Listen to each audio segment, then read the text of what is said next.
Hey, everybody. Hey, everybody. We'll get people loaded on here and get going. I got a lot of goodness for you today, from my own humble opinion. My own humble opinion. Oh, but wait a minute. Hey, Karen, I'm live. Do you want to say anything to my friends? Sure. Hi, Alex is the best, and you guys are so good to her. I am so pleased that you take care of my girl. Thank you. Perfect opening. Talk to you later. Love you. Well, Bye-bye. Actually, I was going to call and complain about my daughter, but Oh, okay. your show's more important right now. So, toodles. Bye. Oh, she's my BFF for at least 40 years. And actually, I'm going to start off today's thing about BFFs, which is wonderful. But I'm also going to turn off that kidneys, using my kidneys. So I found this little meme and I wanted to share it from you. Yeah, people are coming on. This is great. Okay, how many of you can relate to this? How many can you? Well, that's kind of my life, all right? But this weekend, we went to the most wonderful party on the face of the earth. You know how that was my best friend? Well, Adair has somebody that we've always called her wifey, and they met in college, and they're BFFs. And Sam turned 40 this weekend. Sam is not married, has never been married. And it's kind of like always the girl's dream, oh, the wedding. And then she thought, forget that, I'm going to throw myself a wedding. So it was a blast. So here is Sam on the left and my daughter on the right with her 40. It was, I'd say maybe 75 people. There were only 3 old people invited, of which John and I, well, yeah, I mean, Sam's mother, her husband, Mrs. Kuntz, and then John and myself. It was lovely. Of course, there were relatives there. I want to show you the back of these dresses because they were just gorgeous. This is while people are loading on. Trust, I've got real stuff for you here today. It was so much fun. But I think the part that really, really made my heart sing is that these kids have been together since college. And there are some spouses thrown in here. But I love these ladies and they have stuck together. They call themselves the island. How wonderful is that to have friends that long? Oh, wait, mine just called me.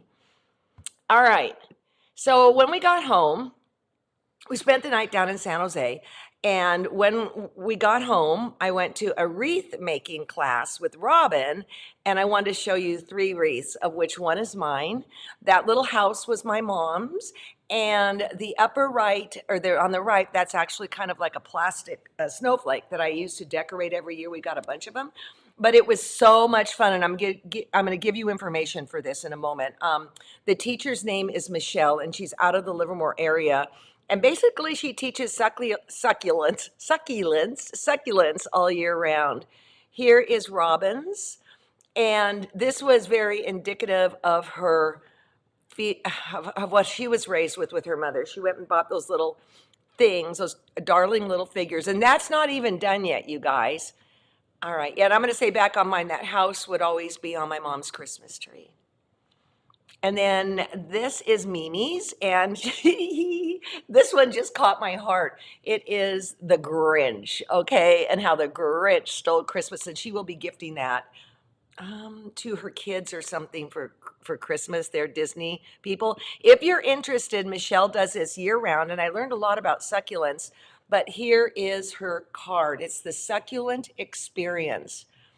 All right, so because our kitchen is such a mess, we just have this crummy little tree from Michael's that I probably paid 20 bucks for, 20 years ago. So I put it up and then we started getting cards. Those kids still do cards and they always have pictures of their family and it always warms my heart. So I thought, okay, what if I just started putting cards on the tree? Yeah, there you go. Problem solved, answered. There you go. And so then I realized I could use my little clippies, like my little wonder clips that we make at Quilters Select, and I'm going to attach with that as we get more cards. So I think if you can't stand it, at least go get yourself a $20 tree and then slap some cards on it. It's working. I saw this morning on Patty's Facebook as well as Ann Anastasia's, and I love it. Because it's that time of year. Hide your good scissors and put your decoys out. I actually, my family has graduated to rotary cutters. Yeah. All right. So I got this. Oh gosh, where did I get this? I think I saw it on a Kathy's Facebook. I'm not sure. But I thought this was kind of fun, kind of an interesting thing to do, with the shirts that somebody might have, right? I do think I don't think this is Kathy's, okay? I think I saw it on her Facebook. But, anyways, I hope that those shirts kind of iron out flatter, maybe throw some starch on it or something. But I thought that was kind of a kick in the pants. And then Janet finished her BOM, and I hope she's here today. It was a year, maybe even 2 years of a lot of work. And she so wonderfully included quilting pictures. And when I went back to get the name of the gals that quilted, I lost it. So I couldn't find it. So Janet, if you're here, please tell us who the quilter is, because I thought this was really quite wonderful. And I'm having to think about quilting a little bit different than normal, but I still love my straight line, and I'm going to talk about that later today. And then here's another one. Look at that. So Janet, I'm hoping, crossing my fingers that you're here so you can say. Okay, so what are we going to cover today? I'm kind of going to be wrapping up the silk ties. Excuse me, although I want to keep getting pictures and all that. So you got a couple things to consider. We got to consider batting. We have to consider backing. We might even talk a little bit about binding. And this is when I work with silk. Okay, people, I am not a silk expert, but as I started going through my things, I realized, yeah, I've done more than not. And sadly, I couldn't find the picture of my hand quilted silk quilt, and that'll fall into the batting section of this discussion. All right, so the first question I've gotten, okay. The first question people ask all the time is, do I have to use silk for the back? And the answer is no, you do not. So I have this was my very first tie quilt, and I don't know that there's a top and a bottom, but let's just say this is the top. All right, so this is straight line quilting, and I'm going to talk about that. I know I've talked about it before, but I think it bears going over again. In fact, I'm going to pull up part of my PowerPoint. The backing is fabric that I designed 100 years ago. Actually, my friend Mimi and I designed it. So I love it on the back. But also I want to talk a little bit about the binding on this. What I did was I went to my silk Dupioni and I pulled out golds because I wanted to highlight the golds. Let me see, I'm trying to get this in here. The golds that are in here, and I pieced them. Let's see. And when I piece bindings together, I often do it on the diagonal like that.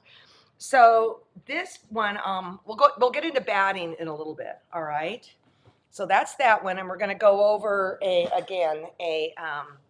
tutorial on basting and a tutorial on quilting. So here's another one I did. Now this, I faced it on the back, all right? And we've got plenty of tutorials on facing. I didn't think that a binding would add any value to this. First of all, these aren't going to be put on a bed. They're obviously art pieces. And So I thought facing's the way to go, whereas the one I just showed you, binding was the way to go. It is a choice. Now let me grab this here. Thread. Oops. So this is my Quilter Select 80 weight spool, not spool, collection of 80 weight thread. All right. I think this runs about 45 bucks or something like that. I tell you, I always use 80 weight in the bobbin, always. But I believe in the case of this, I also used it on the top. And I just used these as if they were a standard spool of thread. So what I did was in quilting this, I went on the major lines, like right here. I kind of did all the major lines, and then I would go in and fill in areas. And as I filled in areas, don't shoot me, but I did do thread change color. So let me see if I can find this green, like right here. Yeah, this has a nice little mossy green. I didn't think putting this gray thread here would be lovely. So yeah, there's a lot of thread changes, but I think it's just not that big a deal. And if you have a sewing machine, and I will tell you, for me, it's my Bernina, I could never make that threader work, but I figured out how to do it. I should do a whole show on threading with that threader. It is so easy. So thread change does not become a problem. And also, as far as the back goes, I just used an 80 weight of one color. So, I didn't change out the bobbins. By the way, if you have questions, I'm not watching this, but John is. I said, get ready to take questions. Okay, this I made for Pop Pop, and it was a hero quilt. So I basically did the same thing that I did with the other, okay, the one I just showed you. Again, it's faced. Again, I wanted to change out the colors, but always nail down the main sections first, all right? And then when I added the, where is it, the little sequins and stuff, I did that after the bit, okay? And then those stars are kind of a very clear silk type material that I just fused down using Apple Web Plus. And then I did just a little itty bitty zigzag around the edge. Here we go, get that up there. All right, again, we will get to batting in a moment here. Okay, so I'll wait for this one. Let's talk about batting. The one that I hand quilted, that of course I can't find a picture of, I did use Mountain Mist Light. It's a polyester, and it's super easy to needle through. And whenever I go to my frame, that's what I use. But when I am doing machine quilting, basically I have two go-tos. And Quilter Select has this stuff, but I like 80-20, 80 cotton, 20 poly. And you can use that for hand quilting. People say it's just great. Wool. This was before I had wool. Actually, for that quilt, rather than Mountain Mist Light, I would use wool now, not even a question. It's so luxurious to hand quilt through. And then there's 100% cotton. So the wool, as I mentioned, is just, it's the best, all right? And you'll find some long armors will combine wool with their polyester to get a little more loft, but then they quilt the brains out of it, right? So when do you use, if you're just doing standard machine quilting, 100% versus 80-20? And I learned from Kay Brooks, who helped develop these products, is that if you're going to have a lot of quilting on it, a lot, and or embellishment, go with the 80-20. I didn't know that. If not so much, go with the 100%. Now, whatever batting you use, always read the instructions that's on the bag. And if you're going to a quilt shop where the batting is on a roll, make sure you take heed and maybe snap a picture of the instructions on it. Because let's say you want to do something that's sparsely quilted, well, you're not going to want to use cotton, because you think of you know, putting a cotton ball in water and what happens. So those instructions are not a suggestion, they're fact. So that. Okay. If you have any questions about batting, I'm not an expert, put it up here and John will bring it to me. I will tell you, Quilter Select has a silk batting too. I don't think we carry it in our store, the TQS store, but yeah. Okay, so I used to baste everything on the floor, whether I was hand quilting, machine quilting, whatever. Those days are over. I used to call it my aerobics, all right? So let's go back to the silk one that I can't find a picture of that I hand quilted. When I quilt something on the floor, I used to have carpet, I would literally crawl on top of the quilt and do my thing. Well, that didn't feel good with that silk quilt. In fact, it felt really awkward and horrible to do.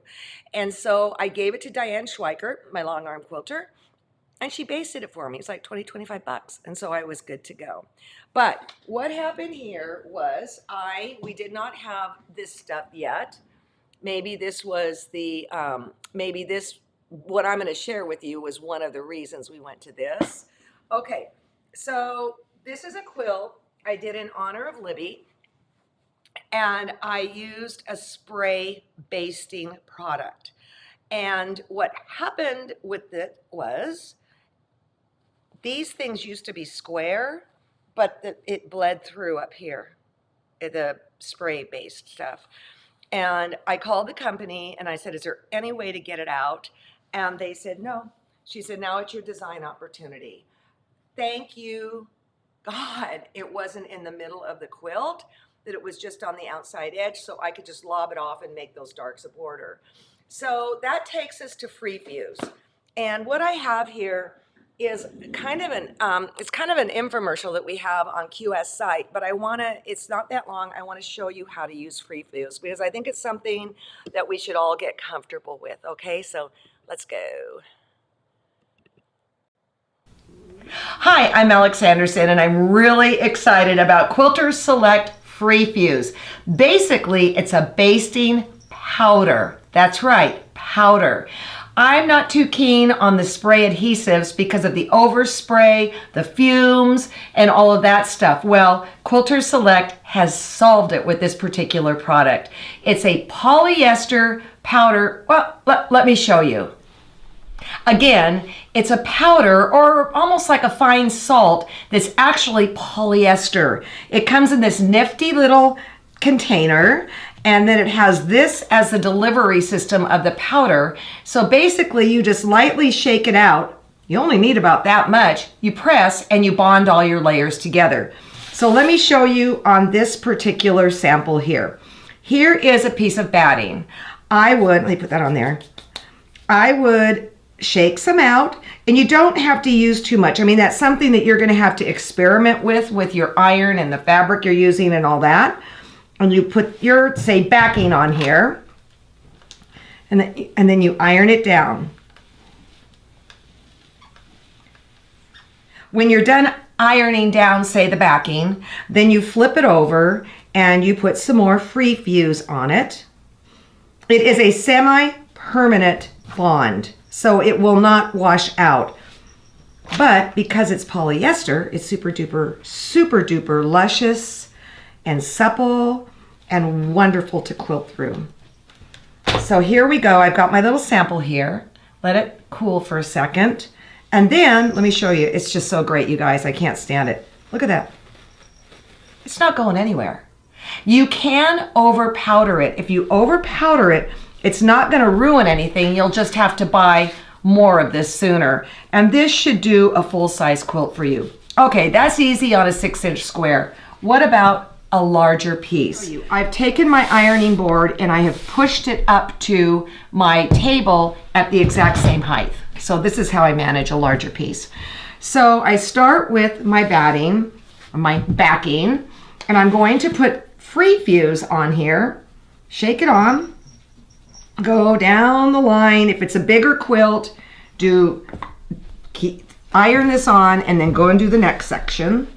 So here's this. I'm going to iron And again, all irons are different. You're going to have to figure out what temperature works for you. On my wonderful little Panasonic, I have it on full speed high. All right, so I've done one end. Now this is the trick. I'm going to turn it all around. And this is what I've just fused right here. I'm going to put that up here on my table. I'm going to lift up the backing, and it will naturally stop peeling where the free fuse ended. Here, let me pull this down here. I'm going to put some more free fuse on. There you go. And then iron it again. And basically, I'm going to work from one end of the quilt or the backing to the other. Okay, there we go. Then I'm going to move it. I'm going to fold it back, put more free fuse in it, and there you go. But it's not just great for basting a quilt. It's got a lot of applications. So for instance, here are two ribbons that I wanted to sew together by hand, kind of whip it down. We have a sateen on one side, a raw silk on the other. I put some free fuse on the ribbon, and then I just put a little bit here, ironed this on top, and it's not going anywhere. So there are so many different applications you can use your free fuse for, and I would love to hear what you've come up with, because I just got mine and I'm beginning to say, oh, I could do this, I could do that, etc. Call your local Quilter Select dealer and see if they have free fuse in. It will set you free, trust me. Hey, and if you come up with some cool different ways to use it, let us know. Okay, some good questions came up. Can you quilt through it? When I'm hand quilting, I want the least amount of product as possible, so that's when I would take it to Diane Schweikert and have it machine basted. But like on my sewing machine, no problem. And you don't get any of that, I call them boogers, on your needle. You don't get them. So that is really nice. The silicone, whatever, helps it slip in and out. As far as getting this stuff in the UK, I would write to Quilter Select. Go to the Quilter Select site, quilterselect.com, and ask them, because I do believe we have some dealers there. And so then, it might have to be shipped to you, but not like shipping to you, right? So go there, there's a contact us, and they can tell you. I'm not up on all the details and all that. And so John said, okay, so I was doing it on cotton, right? And he said, does it work on silk? Here's a silk tie. I go, oh, yeah. And then I went, I better go check and see. And yes, it does. Okay. It works just fine. Don't put too much. I can't say that enough. Don't put too much. Start really light. And the color is white. And I know, wouldn't that be nice if it were a color so you could see what's on it? But once you start using this stuff, if you just take your hand and run it across the top, you will feel the bumpy, and you'll know where you're at. I think the main thing people do is they use too much. I mean, you can use all you want because you'll run out and then you buy more, but don't do that. You don't need to, okay? Now, the next thing I want to, somebody else asked, have I used bamboo batting with silk? I haven't used bamboo batting, period, for no reason. I just, now I'm just using all QS, but I'll bet if you Googled that, you could find that out, all right? I just don't think it should be an issue. I mean, I don't know. I do know that that this stuff on wool is forget it, because wool batting, because it falls through it. So you do want, I believe it mentioned in that video, you do want to use it for, yeah, got some questions here. You want to use it for your 100% cotton or your cotton poly. Would you use it on a t-shirt quilt? Would I use it on a t-shirt quilt? Sure, why not? Okay, so what I'm going to try and do now is something I absolutely hate doing, but I'm going to share my screen, and I want to go a little bit through straight line quilting because I know that's how I'm going to do this now. So forgive me if we go a few minutes long. All right? And why isn't it where I want it to go? Let's go right here. Is that PowerPoint? I think that is. Okay. PowerPoint. There we go. Yay. Okay. John, is it all coming through? Okay, Jackie Gearing changed my life with long arm quilting, and I believe it was this particular quilt. And while it looks super simple to do, there are some considerations. And so this is a very small piece that I did. It's not silk, but I outlined the squares on point. No, I'll bet you I did the quilting first and then added the squares on point. I did this a long time ago. But I love how the lines come down straight and then they go across on a diagonal. And kind of, I think this is where I'm going to be going with my heart quilt behind me. And then don't forget on your sewing machine, and especially if you have a higher end one, there are wonderful stitches that you can play with. I believe this is the serpentine stitch, and I widened it and lengthened it. I learned that from Jackie. Okay, there we go. Okay, number 4, whatever that is. And the beautiful thing is that the more fancy your machine, the more options you have for stitches. Now, I will tell you this, I like looking at the texture more than the thread, and that's a total personal choice. Okay, this particular one is one of my favorite quilts in the whole wide world. And in the middle, I wonder if the next slide has that. No, but it has something that's going to happen to you. In the middle, I did serpentine, okay, and then I did on a diagonal. And this poor quilt stretched to kingdom come. It looked like a Lay's potato chip edge, and you don't want that to happen. So I talked to Jackie about it, and I know what I did wrong, all right? We'll get there in a minute. Now, one thing that can happen is that as you stitch, this sort of ripply happens, and that's when you go back to your iron. I iron all the time when I am doing straight line quilting, all the time, because I want it like this, all right? So, boy, I feel like I'm missing a slide. If I did, we'll come back to it. So here is a quilt that's very close to what I was showing you. Now, if you are on a domestic and you want to use your walking foot, yay. You might even want to use a quilting straight line ruler to help you stay in check. Okay, here's another really great straight line one. And I'm sorry, I don't know the quilt maker's name, which is so naughty. And this was all done by hand with the little beading and all that kind of stuff. So it does not have to be done by machine. I don't have the patience for that with this quilt. Okay, here's another one of mine. Now look how the lines are starting to go in every single direction, like craziness. All right, this was a quilt I did for Libby Lehman, and I'm torn between the one I showed you early on and how I did this. Let me show you how I did this. I took blue masking tape and I taped off sections. And then what I would do is, once I'm happy with it, I would go and stitch those lines, all right?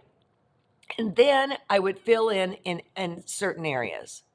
Okay, this is a quilt. Again, I apologize. I do not have the name. Shame on me. Maybe if I had this on a different setting, I could see it.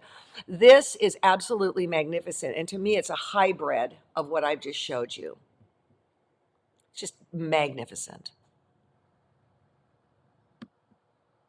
Okay, then this is a piece of mine, and there is actually silk on it.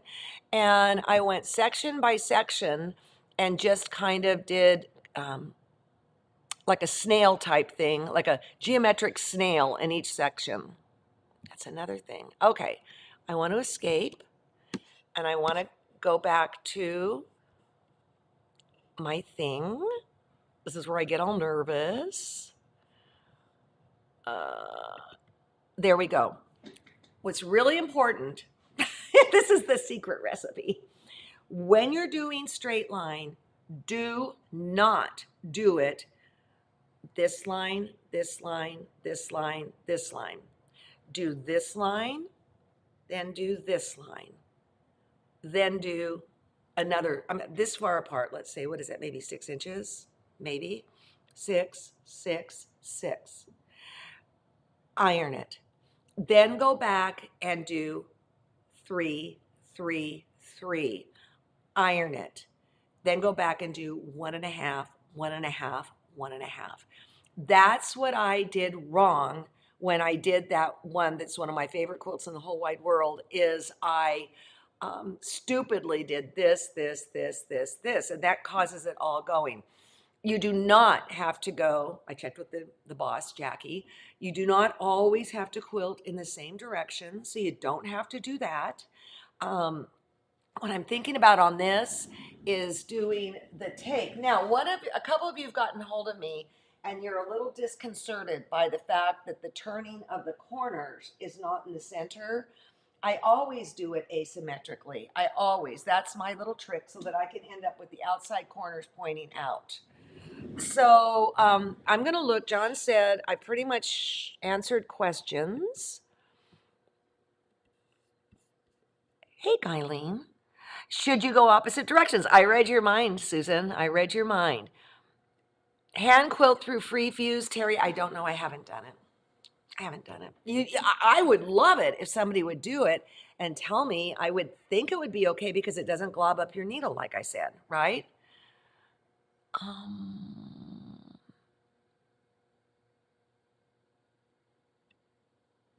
All right. So Wednesday, we have another interview from Houston. I love them, and it's with we're looking at the American Quilt Study Group exhibit that we talked about before. So that's wonderful.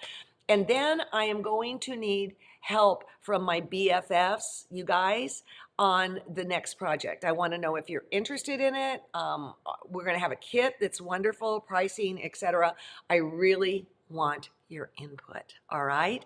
Also, we got the templates for next year's BOM. They are in the store. They came in late Friday night. So the elves are going to be shipping like there's no tomorrow. And heck, this is really important. If you're marking your quilt and you're using one of these sort of pens, do not use the blue one and iron, iron, iron. Do not. It will set in. This one will not set in. That was my main requirement, was that you could iron and it will still go away. Do not use that blue pen. Do I have a blue? Oh, no, I don't want to show because I don't want to be sued like Oprah. It's not meant to withstand heat. Okay, what's the question here? Carol Berry's asking, stitching piano keys around the border. Do you do the 6 inches? Yeah. I don't know. Good question, Carol. I don't know. All I know is I'd rather be safe than sorry.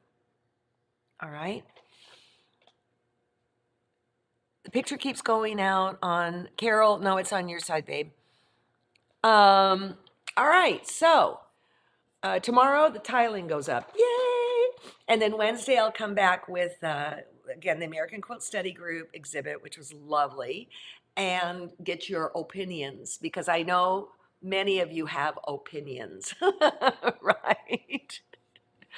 Okay, have a great Monday, and I'll see you guys Wednesday. I always look forward to spending time with you, and I appreciate you spending time with me. Oh, I see there's a bunch of questions. Or not questions. Oh, Carol, you said, yeah, you have a friend who hand quilts and uses silk batting. Oh, baby. Yeah. Okay, we're good. Okay, see you people, not ladies, see you people Wednesday. Thanks for hanging out and choosing to spend your time with me. See